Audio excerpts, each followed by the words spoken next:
तिकडे भाजपचे आमदार सुरेश धस यांनी उपमुख्यमंत्री अजित पवार यांची भेट घेतली। यावेळेला संतोष देशमुख हत्या प्रकरणाबद्दल चर्चा झाल्याची माहिती मिळते।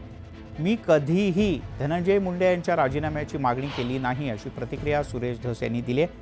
तर वाल्मिक कराड आणि गँग हे गंभीर प्रकरण आहे। वाल्मिक कराडनं गँग तयार करण्याचं काम केलं। या गँगवर मोक्का लावण्यात यावा अशी मागणी सुरेश धस यांनी केली।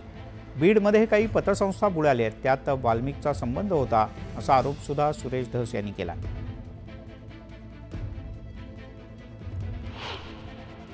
वाल्मिक कराड यांनी प्रचंड मोठ्या प्रमाणात गँग्स तयार करण्याचं काम गेल्या 5 वर्षामध्ये केलेले आणि ह्या गँग सर्वच्या सर्व मोकाच्या अंतर्गत या जेवढ्या गँग आहेत या सगळ्याच्या सगळ्या मोकामध्ये जर नाही घातल्या तर भविष्यामध्ये हे जे तिकडे तिहार जेलमध्ये जे होतंय, मी कोणाचं नाव घेऊ इच्छित नाही, परंतु अगदी मुंबईच्या सलमान खानपर्यंत जे येते तसा काहीसा प्रकार या गँगकडून होऊ शकतो, हे मी जबाबदारीनं बोलतो। मी आतापर्यंत आका आणि आकाच्या आका म्हणत होतो।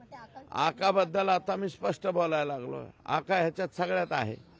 आका अंदर आएगा, अंदर आने के बाद फिर चौकसी होंगी और चौकसी के बाद जिसका भी नाम आएगा उसका भी आएगा। नहीं आया तो बहुत अच्छा हुआ। मी कुठं राजीनाम्याची मागणी केली? अजून मी नाही राजीनामा। तुम्ही जरा माझ्या रिवाइंड करा। राष्ट्रवादी काँग्रेस पक्षाचे बीड जिल्ह्यातले ज्येष्ठ नेते श्री प्रकाश सोळंके यांनीच त्यांच्या राजीनाम्याची मागणी केली। मी कुठं